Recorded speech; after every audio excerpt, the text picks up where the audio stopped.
नमस्कार विद्यार्थी मित्रांनो, स्वागत आहे तुमचं GM सायन्स अकॅडमी या माझ्या यूट्यूब चॅनलवरती.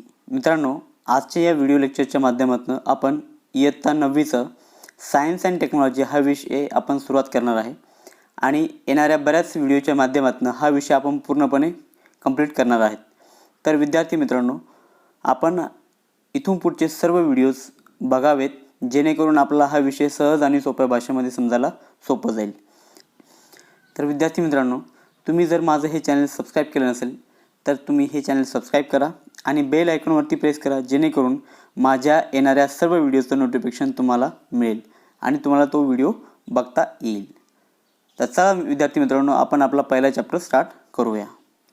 तर विद्यार्थी मित्रांनो, आपल्या पहिल्या चॅप्टरचं नाव आहे लॉज ऑफ मोशन. लॉज म्हणजे नियम आणि मोशन म्हणजे गती. तर आपलं सगळ्यात पहिले माहीत करून घ्यायचं की मोशन आपल्याला कशाला म्हणू शकतो, आपण मोशनचा अर्थ काय होतो. तर मोशन म्हणजे काय, when object moves from one place to another place then it is known as motion. ज्यावेळेस एखादा ऑब्जेक्ट एका प्लेसपासून दुसऱ्या प्लेसला मूव्ह होत असेल, शिफ्ट होत असेल, तर त्या केसमध्ये आपण त्याला मोशनमध्ये आहे असं आपण म्हणू शकतो. आता या ठिकाणी विद्यार्थी मित्रांनो, त्यांनी आपल्याला काही 4 एक्झाम्पल्स दिलेत.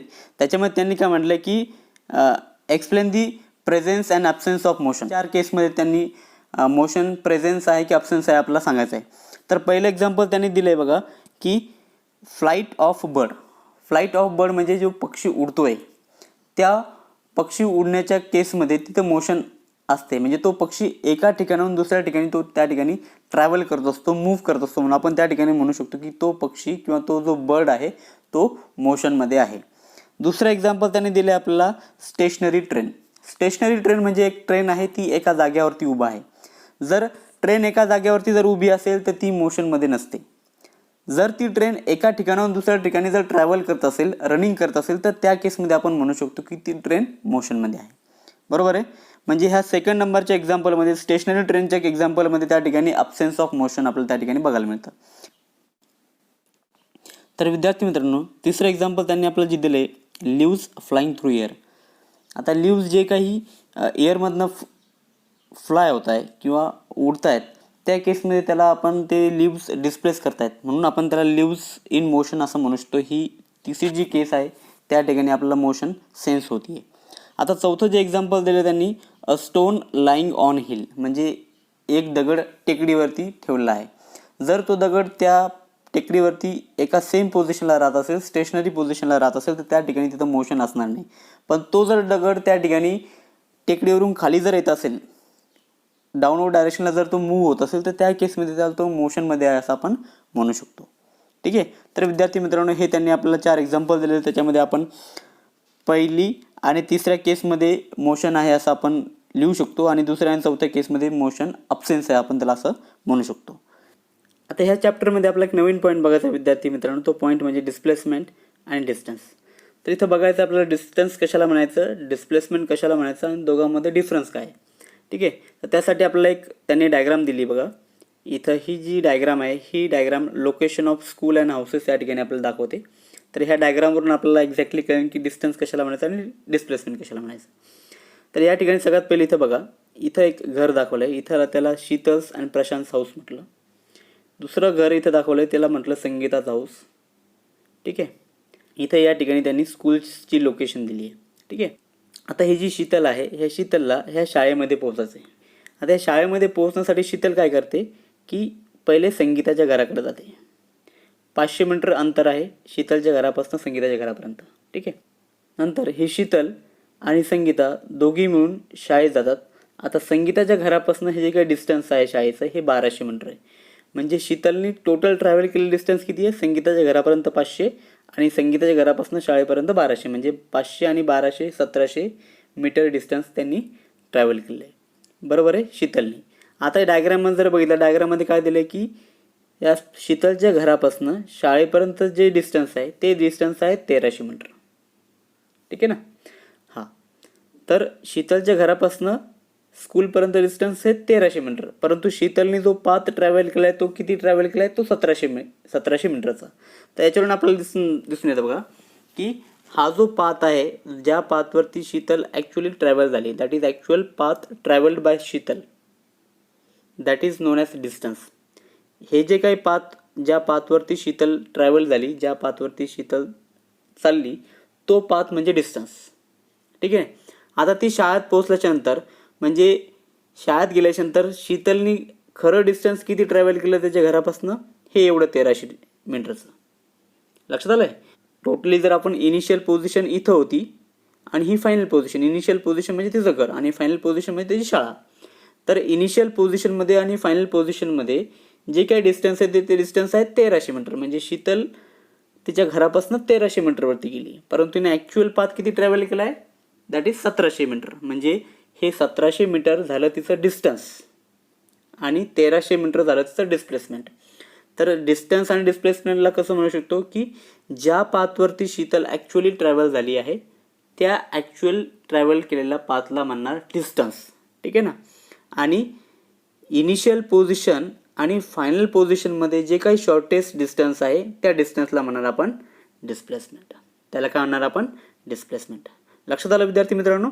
तर इथं बघू आपण, खाली एक डेफिनेशन तुम्हाला दाखवतो मी. Distance is the length of actual path travelled by an object in motion while going from one point to another point. ठीक आहे. तर एका पॉईंटपासून दुसऱ्या पॉईंटला जात असताना तो ऑब्जेक्ट किती पाथ किंवा ॲक्च्युअल किती पाथ ट्रॅव्हल करतोय त्या पाथला म्हणतो आपण डिस्टन्स. तर पहिलं जे एक्झाम्पल बघितलं त्या केसमध्ये शीतलनं 1700 मीटरचा पाथ ॲक्च्युअली ट्रॅव्हल केला होता, म्हणून तो 1700 मीटरचा जो पाथ होता तो तिचं डिस्टन्स होतं. ठीक आहे. आता इथं डिस्प्लेसमेंटची डेफिनेशन त्यांनी काय म्हटलं, it is the minimum distance between starting point and finishing point.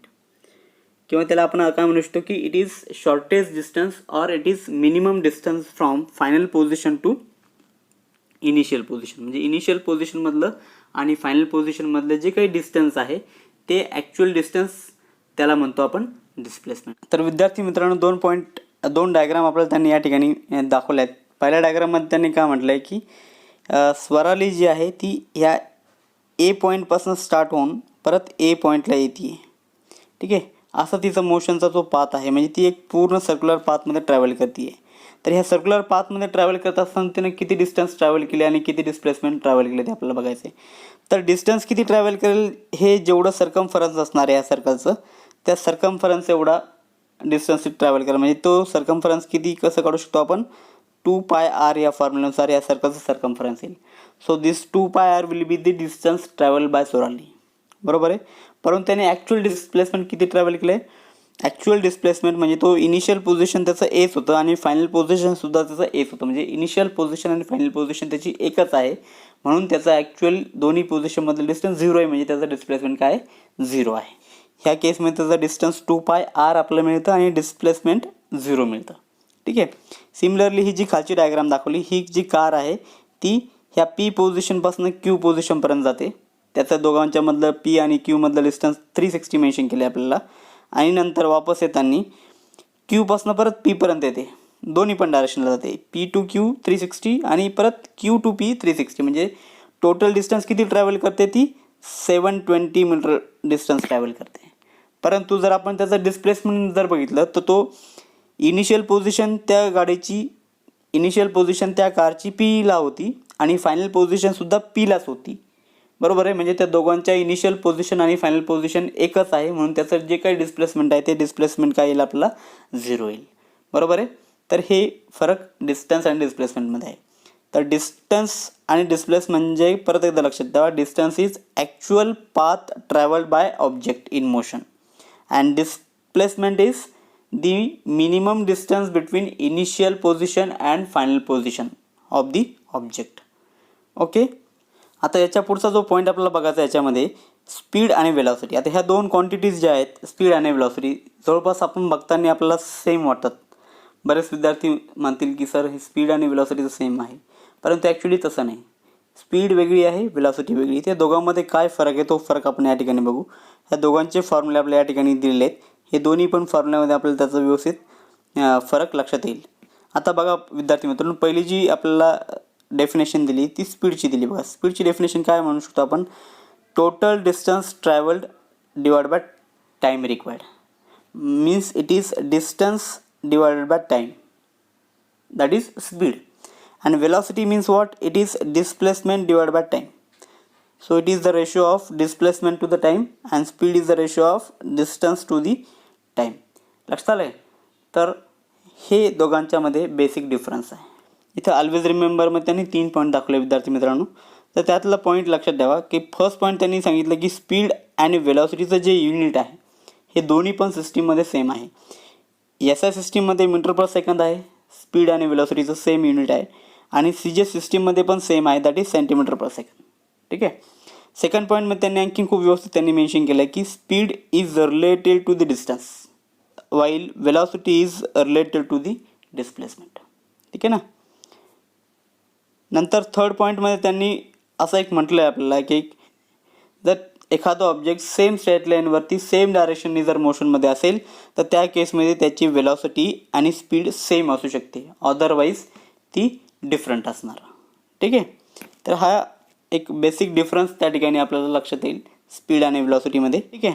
तर आता नेक्स्ट पॉईंटमध्ये आपल्याला एक एक्झाम्पल दिलं आहे. एक फर्स्ट नंबरच्या पेजवरती आपण जे बघितलं की शीतल शाळेत संगीताच्या घरून शाळेत गेली, त्या केसमध्ये आपल्याला त्याची स्पीड आणि वेलॉसिटी ह्या दोन्ही पण गोष्टी कॅल्क्युलेट करायच्या आहे. तर आता हे डायग्राममध्ये कसं त्यांनी दिलेले ते आपल्याला बघितलं आपण व्यवस्थित. परत एकदा तुम्हाला सांगतो की शीतल संगीताच्या घरी गेली, ते डिस्टन्स होतं 500 मीटर. संगीताच्या घराहून शाळेचं डिस्टन्स होतं 1200 मीटर. ओके.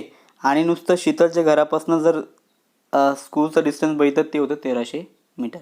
आता इथं प्रॉब्लेम त्यांनी आपला आणखीन एक गोष्ट मेन्शन केली आहे. शीतलला संगीताच्या घरी जाण्यासाठी 5 मिनिट टाईम लागला आणि संगीताच्या घरून शाळेत जाण्यासाठी 24 मिनिट टाईम लागला. बरोबर आहे. तर ह्या केसमध्ये त्यांनी आपल्याला विचारलं आहे की फाइंड स्पीड अँड वेलॉसिटी. हे दोन्ही पण गोष्टी जर आपल्याला कॅल्क्युलेट करायच्या असेल तर आपण कसं कॅल्क्युलेट करणार बघा. आता या ठिकाणी आपण सगळ्यात पहिले शीतलची स्पीड बघू. शीतलच्या घरापासून संगीताच्या घरापर्यंत जाण्यासाठी जो ए पाथ त्याने ट्रॅव्हल केला आहे त्या केसमध्ये शीतलची स्पीड किती होती. तर त्या केसमध्ये शीतलनी डिस्टन्स ट्रॅव्हल केलं होतं 500 मीटर आणि त्याचा टाईम होता 5 मिनिट. म्हणजे ते 500 मीटर ट्रॅव्हल करण्यासाठी शीतलला 5 मिनिट लागले होते. त्या केसमध्ये जर आपण वरती डिस्टन्स 500 मीटर ठेवलं आणि खाली टाईम 5 मिनिट ठेवला, त्याच्यावरून आपलं आन्सर मिळालं 100 मीटर पर मिनिट. ही शीतलची स्पीड झाली ए पाथसाठी. आता शीतल संगीताच्या घरून शाळेत गेली, तो बी पाथ होता. त्या संगीताच्या घरापासून शाळेपर्यंत जो डिस्टन्स होता ते होतं 1200 मीटर आणि त्यासाठी जो टाईम लागला तो टाईम लागला होता 24 मिनिट. तर आता हे जे डिस्टन्स 1200 आपण वरती फुट केलं आणि टाईमच्या ठिकाणी आपण 24 मिनिट ठेवले, तर याचं जर कॅल्क्युलेशन केलं आपलं आन्सर मिळतं 50 मीटर पर मिनिट. ही झाली बी पाथसाठीचं शीतलची स्पीड. आता जर शीतलची आपण ॲव्हरेज स्पीड जर बघितलं तर टोटल डिस्टन्स शीतलनं किती ट्रॅव्हल केलं 1700 मीटर आणि टोटल टाईम किती लागला हे वरती 5 + 24 म्हणजे 29 मिनिट लागले. तर ॲव्हरेज स्पीड येते तिचं 58.6 मीटर पर मिनिट. ठीक आहे. आता जर ह्या केसमध्ये आपण जर शीतलची वेलॉसिटी जर काढायची असेल तर आपल्याला वेलॉसिटी काढताना डिस्प्लेसमेंट डिवाइड बाय टाईम हा फॉर्म्युला घ्यावा लागेल. तर डिस्प्लेसमेंट किती होतं म्हणजे शॉर्टेज डिस्टन्स किती होतं शीतलच्या घरापासून शाळेपर्यंत ते होतं 1300 मीटर. बरोबर आहे. आणि टाईम किती लागला टोटल तिला शाळेत जाण्यासाठी 29 मिनिट. असं म्हणजे 1300 भागिले 29 किती झालं 44.83 मीटर पर मिनिट. हे झालं शीतलची वेलॉसिटी. तर अशा प्रकारे आपण स्पीड आणि वेलॉसिटी कॅल्क्युलेट करत असतो. तर विद्यार्थी मित्रांनो, याच्यानंतरचा जो पार्ट आहे या चॅप्टरमधला तो आपण नेक्स्ट लेक्चरमध्ये कंटिन्यू करू. तर तुम्ही जर हे चॅनल सबस्क्राईब केलं नसेल तर चॅनलला सबस्क्राईब करा आणि बेल आयकॉनवरती प्रेस करा जेणेकरून तुम्हाला पुढे येणारा व्हिडिओ बघता येईल. Thank you very much for watching this video. Thank you.